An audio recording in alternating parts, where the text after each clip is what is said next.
그것을 통계 분석을 주로 하는 경험사회과학자, 실증주의자들의 어떤 위기다라는 논문을 쓰면서 영국사회학계에서 그 상당히 이슈가 됐던 논문이었는데요. 그 얘기에서 무슨 얘기를 했느냐면 제가 이 트리플 헬릭스하고 관계해가지고 말씀드리고 싶은 거는 그러니까 과거에는 이 1970년대, 80년대 시대에는 아카데미아에 있는 학자들이 뭔가를 제시해 줄 수 있는 그런 시대였다. 이론적으로 뭔가를 제시해주고 방법론적으로 아주 정도에 있었다.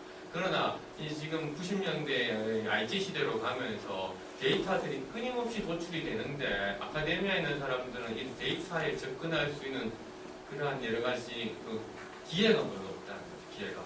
그렇기 때문에 이런 그 시대에 있는 더더욱이나 UIC, University Industry, University Government, Industry Government 간의 협조가 필요하다라는 것을 강조를 하고 있거든요. 그래서 논문 제목에다 Coming Crisis of the Empirical Sociology라고 하니까 상당히 그러니까 이슈가 되면서 본인이 사회학자면서 사회학 교수들이 더 이상 할 일이 없어졌다라고 얘기하고 또 사례에서 들었는 것이 우리가 그 여기 교육학교에도 마찬가지지만 조사 방문 시간에 이제 서베이를 어떻게 할 것인가 이렇게 가르치지 않습니까? 그러면 서베이의 가장 중요한 것은 이제 샘플링을 얘기하고 샘플링하고 파퓰레이션 모집 단계의 관계를 얘기하는데 그 논문에서 또 이 교수가 얘기했던 것이 무엇이냐면 이런 샘플링 절차가 필요 없다. 왜? 당장에 동네 슈퍼마켓만 가더라도 그러니까 마일리지 카드가 있고 이 마일리지 카드에 그 동네 주민의 모든 정보가 들어있기 때문에 슈퍼마켓에 일하는 직원 하나가 통계 프로그램을 돌리면 그 지역 주민들에 대한 모든 구매 패턴과 생활 패턴과 그거의 상당 단계를 통해 가지고 정말 나이스한 모델이 나오는데 무슨 팔큘레이션이 뭐 샘플이 필요하냐 모집단에서 해서 추론을 하느냐. 그러나 대학에서는 여전히 이런 것을 가르치고 있다. 그러면 슈퍼마켓이 가지고 있는 데이터도 학자와 대학원생이나 연구자들 대학에 있는 사람들이 못 가지고 있다. 그렇기 때문에 더더욱이나 콜래보레이션을 해야 된다는 얘기를 하고 있습니다. 그 논문 제가 몇 번을 곳에서 인용을 하고 있고 제가 영국에서 옥스퍼드에서 연구정을 작년에 하면서도 버로우를 만나가지고 그 얘기를 했다면 자기는 그 논문을 쓰고 엄청나게 욕을 많이 먹었다는 그 얘기를 하더라고요.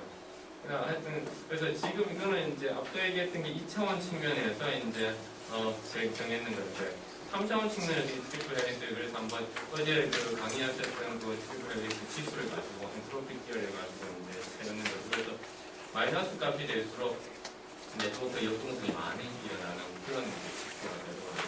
그래서 지금 보시면 아시겠지만 지금 전체적으로 한국이 쭉 이제 뭐 왔다리 갔다리 했지만 쭉 약간씩 떨어지고 있었습니다.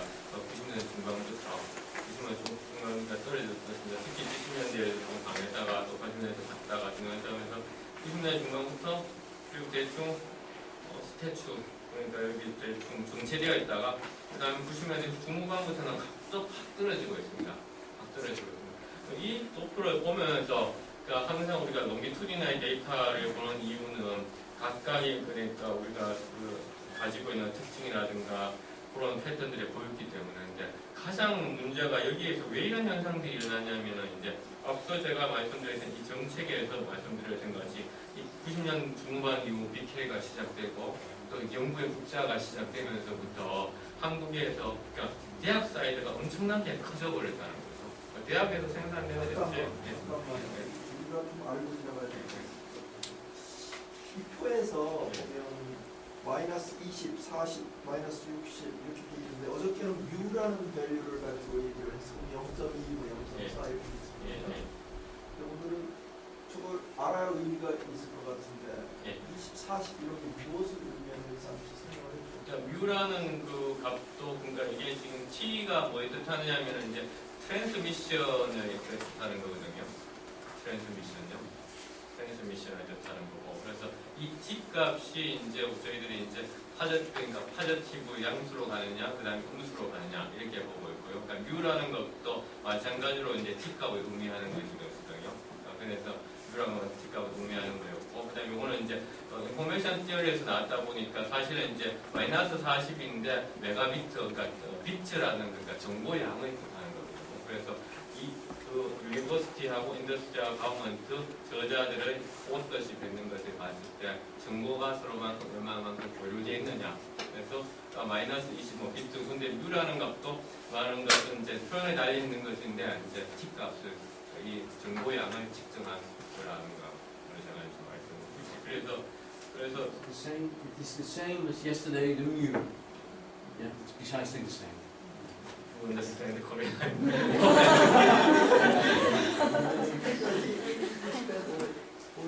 already 3 days, right? 3 days. 3 days. Yeah, oh, Korea. yeah, I've been here before.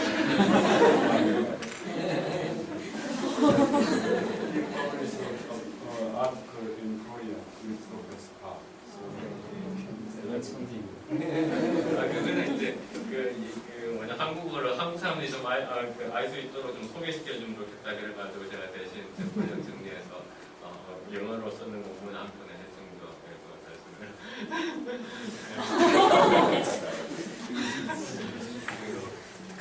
그래서 얘기하다가 놓쳐버렸는데 잠깐 물을 좀 마시겠습니다. 정보가 예를 들면은 독일말에 말이죠.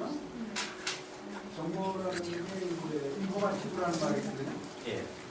그러니까 이제 예를 들어서 어떤 강연자가 인문과학이든 자연과학이든 A라는 청자가 청중이 강의를 했는데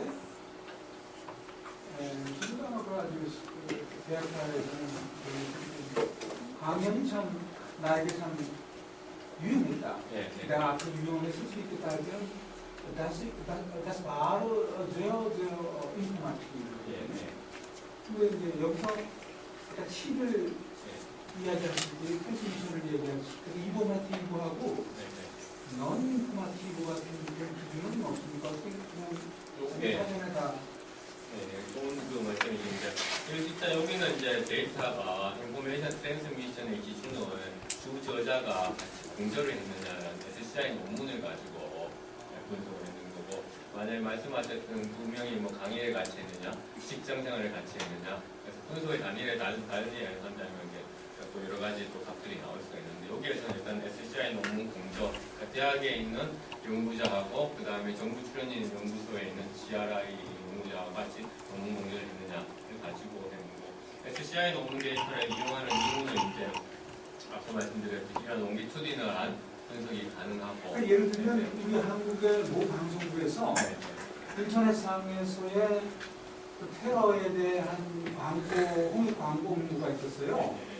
저는 그런 거 깜짝 놀라는 게 이 사람들이 과연 더 테러적인 거죠. 그 표현이 어느 젊은 사람이 그 인터넷 컴퓨터 앞에서 그럴 때 봤는데 예를 들면 악성 댓글을 달았거나 어떤 인터넷상에 컴퓨터상에 테러를 범했는데 이제 하지 말자 그런 거예요. 이제 좋은 뜻이죠. 공익 광고니까. 근데 이 등이 줄이는 거로 나오더라고요. 근데 그거는 상식선에서 그거는 굉장히 독일 사람들이라든가 다른 선진국에서 보면은 그거는 전혀 그 예를 들면 물리적인 폭력과 정신적인 폭력 거기에서 정보적인 것과 비정보적인 것 이런 거 구별 없이 그 어린 학생들이 볼 때에 정보적인 거라든가 정보적인 것이 아니라든가 예를 들면은 칼이 말이죠. 제가 좀 끝나고 제가 그 질문에 다시 돌아가서 좋은 말씀 많이 주셨는데 끝나고 제가 다시 좀 돌아가겠습니다. 그 다음에 그래서 지금 왜 이런 그 일이 일어났는지 제가 이제 우리 꼼꼼히 이제 살펴보니까 이제 그 대학의 사이드 쪽에서 논문들이 많이 이제 생산되었기 때문에 이런 일들이 이제 일어났다라는 것이고요. 그래서 이제 지금 이제 이 그림에서 이렇게 정책적으로 그런 형태를 특히나 우리가 유심해서 봐야 될 것이 바로 이렇게 지금 90년대 후반 이후로 중후반 이후로 지금 떨어지고 있다. 다시 말해가지고 트랜스미션이 줄어들고 있다라는 거죠. 이것은 제가 앞서 이제 말씀드렸던 시스템의 차원에서 봤을 때 정말 우리가 이제 이런 SCI 논문이 계속 급증이 되고 그 다음에 한쪽 사이드에서 SCI 논문이 급증이 되고 이런 것들이 그 내셔널 R&D 시스템을 강하게 가느냐는 것에 대해서 반대의 어떤 증거들을 보여주고 있다는 거죠. 그 엑스의 시각에서는 물론 다른 시각에서는 앞서 제가 충분히 말씀드렸지만 내셔널 R&D 시스템이 강하고 있다는 시각도 줄 수도 있지만 이렇게 시스템의 시각에서 봤을 때는 그런 차원이 가능하다라는 것을 이제 얘기하면서 지금 여기 보시다시피 이제 때는 디테이터십이었고요. 그래서 민주화십이었고 그다음에 리버리제이션이 겹치면서 글로벌리제이션을 가면서 이 각각의 이런 시기마다 오히려 이제 글로벌리제이션의 시기에 가면서 우리가 지금 앞서 얘기했던 마치 이제 그 성장 곡선인데 어떻게 보면 트리플 헬스의 시각에서 봤을 때는 감소의 곡선이 돼버리는 이런 측면을 합니다. 그러나 나중에 또 이제 질문에 또 하실 건데 우리가 피어슨 R, 그러니까 피어슨 상관계수가 앞서 이제 소위 말해서 사회과학 통계에서 자주 계산을 하고 있는데요. 상관계수의 값이 0에서부터 1까지를 가지는데 0.5면 상관이 강한 것인지 0.8이면 상관이 강한 것인지 판단하는 것은 사실 연구자의 몫이거든요. 마찬가지로 여기에서 이 시스템에서 한국에서 그러면 트리플 헬릭스가 어떤 것이 가장 적절하는 그게 스트레스오이드가 그 기준점이 어딘지 이것을 판단하는 것은 국가마다 다르기 때문에 딱 얘기를 못합니다. 이 점에 대해서는 그 트레이더스로서 마찬가지고 그러니까 이 언서튼티라든가 이런 트랜스미션이 도대체 얼마만큼 일어나야 좋은 건지는 모른다. 그래서 더더구나 이런 롱기튜디나 퍼스펙트가 필요하다는 거죠. 그래서 이 값이 특정 값에 대해서 우리가 정확하게는 판단하기 힘들지만 지금 역사적으로 봤을 때 우리가 지금 R&D가 어떻게 가야 될지는 보여주고 있다는 것입니다. 그래서 이런 것이 저는 뭐 제가 이제 슬라이드에서 담아놨는 것이지만 한국에서는 정부 정책은 상당히 지금 일치하고 있다. 2021 지난해도 이후로 가는 것들이 오히려 이런 네트워크의 시스템 리스를 방해하고 있다. 그 다음에 저희 학교도 마찬가지고 여러 학교들에서 대학 교수라든가 대학 연구자들이 그러니까 논문 저자 수에 의해 가지고 또한 자기의 어떤 그 평가를 받았습니다. 그래서 내가 10명이 같이 공정했는 논문을 쓰면 혼자서 썼는 논문보다 훨씬 더 10분의 1의 점수를 못 받게 되죠. 또 이와 같은 어떤 간행들이 또한 이 정도 맞게 되는 거죠. 앞서 얘기했던 그 에피카 소셜러지 크라이시스가 되는 이런 세계에서는 더더욱이나 지금 그 공조를 해야 되고 그런 데이터를 받아야 되는데 못하고 있다는 것이고 또 사례를 또 말씀드리면 이제 제가 이제 덩칸 왓즈라고 하는 그 유명한 그러니까 일종의 뭐 사회물리학자 물리학을 했는데 콜롬비아 사회학과에 지금 뭐 있다가 그래서 물리학을 하면서 네트워크를 많이 했던 분이었는데 덩칸 왓즈도 학교를 이제 떠나가지고 야후로 재작년인가 갔습니다. 그래서 많은 사람들이 왜 야후로 가느냐고 했을 때 뭐 속마음은 모르겠지만 공식적인 이유는 이 많은 무한정한 인터넷 데이터에 대한 관심이 크다라고 얘기를 했었거든요. 그 다음에 마크 스미드라고 또 유명한 사회학자가 있습니다. 마크 스미드는 이제 한국에서는 온라인 커뮤니티라는 책을 써가지고 피터 포덕이라는 자기 지도교사가 썼던 사람이었고 그래서 이 마크 스미드로 UC 버클리에서 사회학 박사를 받고